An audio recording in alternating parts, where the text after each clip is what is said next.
Bener nggak sih 2023 bakalan gelap?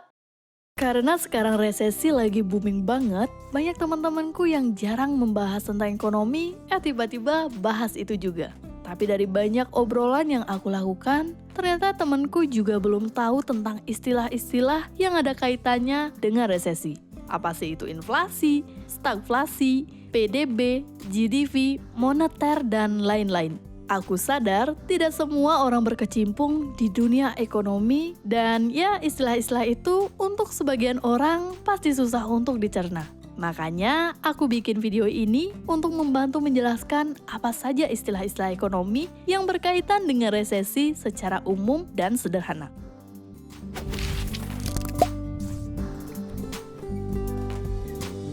Hai semuanya, selamat datang di YouTube channel Tentang Uang. Jangan lupa klik tombol subscribe dan nyalakan lonceng notifikasi supaya kalian tidak ketinggalan video-video baru di channel ini.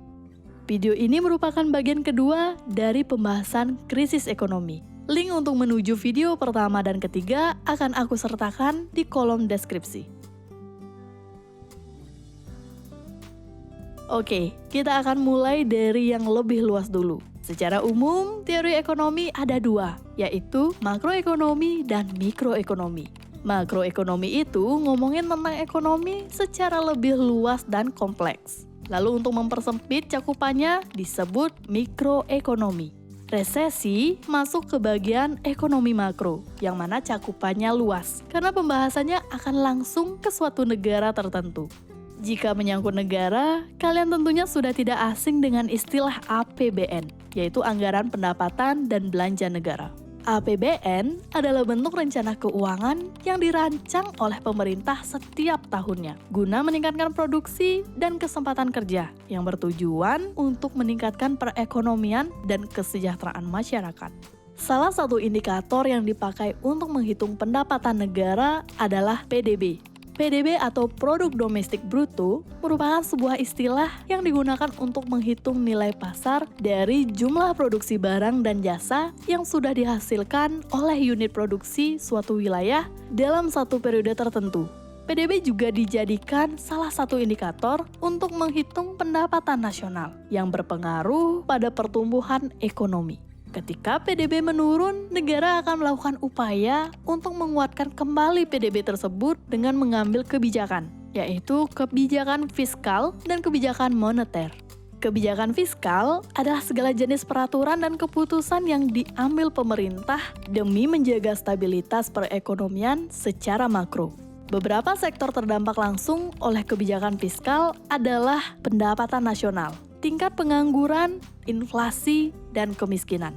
Penerapan kebijakan fiskal bertujuan untuk menjaga dan mengembangkan perekonomian negara, meningkatkan kualitas SDM, menjaga stabilitas harga barang, dan mendorong investasi. Sedangkan kebijakan moneter adalah keputusan yang diambil oleh pemerintah melalui bank sentral dalam rangka menunjang aktivitas ekonomi melalui berbagai hal yang berkaitan dengan penetapan jumlah peredaran uang di masyarakat. Tujuan utama kebijakan moneter adalah menjaga kestabilan ketersediaan uang suatu negara, karena persediaan uang negara memengaruhi berbagai aktivitas ekonomi, seperti inflasi, suku bunga bank, dan sebagainya. Mana yang lebih penting, kebijakan fiskal atau kebijakan moneter? Keduanya sama-sama penting. Apapun masalahnya, jika negara mau tetap kokoh bertahan, harus mengambil kedua kebijakan tersebut. Tentu kita tidak ingin kejadian yang menimpa Thailand dulu, seperti yang sudah pernah kita bahas pada video sebelumnya, terjadi lagi dengan negara Indonesia. Sebelum ke resesi, kita mulai dari istilah yang pertama, yaitu inflasi. Inflasi adalah sebuah kondisi ekonomi di mana harga barang dan jasa mengalami peningkatan secara bertahap dan terus-menerus dalam jangka waktu tertentu. Apakah inflasi merupakan sesuatu yang buruk? Tentunya tidak ya. Perlu kalian ketahui, inflasi terjadi pada setiap negara di dunia, bahkan negara yang perekonomiannya maju sekalipun. Inflasi yang terjadi juga bisa dikatakan sebagai sebuah indikasi terjadinya peningkatan perputaran roda ekonomi sebuah negara, di mana daya beli masyarakat meningkat, daya produksi barang dan jasa juga meningkat, tingkat transaksi barang dan jasa juga terjadi secara lancar. dan pengangguran menurun. Kenaikan harga atau inflasi ini adalah hal yang wajar terjadi, tetapi bila tidak terkendali, maka akan memicu gejolak harga yang lebih parah, atau biasa disebut hyperinflasi.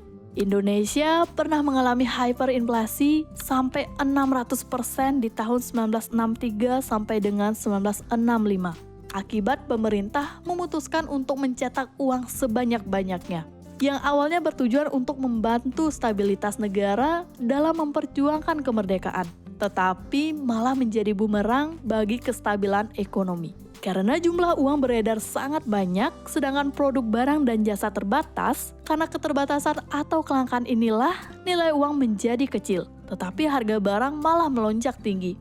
Artinya, inflasi itu harus dikendalikan supaya persentasenya kecil, bukan menghilangkan inflasi. Karena sebenarnya, negara butuh inflasi untuk meningkatkan pertumbuhan ekonomi suatu negara. Aku sudah sempat membahas lebih lengkap tentang inflasi di video ini. Linknya sudah aku taruh di deskripsi ya.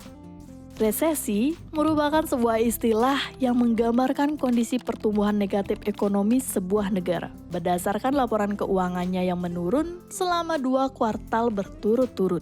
Ketika terjadi resesi, inflasi cenderung turun karena permintaan barang dan jasa yang lebih rendah. Contoh sederhananya ketika awal pandemi COVID-19 kemarin, kita yang geraknya dibatasi karena ada lockdown, rute kendaraan banyak diberhentikan. Akhirnya banyak perusahaan atau UMKM yang tidak mendapatkan customer. Karena pemasukan dari perusahaan atau UMKM ini berhenti, maka tentu saja akan mengakibatkan PHK bahkan kebangkrutan, yang artinya jumlah pengangguran meningkat. Pandemi kemarin juga menyebabkan beberapa barang mengalami kenaikan harga yang begitu tinggi, seperti masker yang harganya sampai tidak masuk akal, atau harga minyak dan gas yang mulai meningkat secara signifikan. Karena pandemi, pendapatan masyarakat juga menurun atau tetap. Kondisi inilah yang ditakutkan oleh banyak negara, yaitu stagflasi. Stagflasi adalah pendapatan yang diterima pekerja stagnan atau tetap, tetapi harga barang dan jasa naik terus-menerus atau mengalami inflasi yang tinggi, dan mengakibatkan daya beli masyarakat menurun sehingga menyebabkan pertumbuhan ekonomi juga mengalami penurunan. Angka pengangguran yang tinggi adalah salah satu ciri dari stagflasi. Keadaan inilah yang sangat-sangat dihindari oleh semua negara. Selain istilah-istilah tadi, sebenarnya masih banyak istilah yang lainnya, seperti depresi ekonomi, yang artinya kondisi di mana aktivitas perekonomian suatu negara mengalami penurunan secara terus-menerus dalam waktu 4 kuartal atau lebih. Disebut juga resesi ekstrim dalam jangka waktu lama dan tidak dapat diatasi. Lalu deflasi atau kebalikan dari inflasi, di mana harga barang dan jasa secara umum justru mengalami penurunan selama jangka waktu tertentu. Hal ini bisa dipicu oleh jumlah uang yang beredar di masyarakat terlalu sedikit, sehingga permintaan menurun. Supply and demand yaitu permintaan dan penawaran. Demand banyak tapi supply sedikit akan menyebabkan harga barang tinggi. Supply banyak tapi demand sedikit akan menyebabkan harga barang rendah. Maka dari itu, supply and demand harus diseimbangkan supaya harga tidak melambung tinggi dan menyebabkan inflasi. Itu tadi istilah-istilah yang ada kaitannya dengan resesi. Aku harap video ini bisa membantu kalian memahami lebih dalam mengenai apa yang sedang banyak orang perbincangkan saat ini.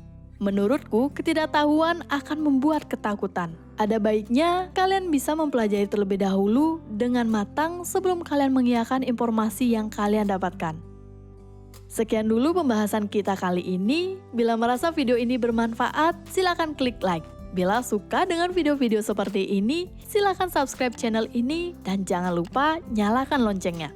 Silakan follow sosial media tentang uang di Instagram dan TikTok. Dan jangan lupa cek video kami yang lainnya. Ingat, uang tidak bisa membeli kebahagiaan, tapi uang bisa memberi kebahagiaan. Sampai jumpa di video berikutnya.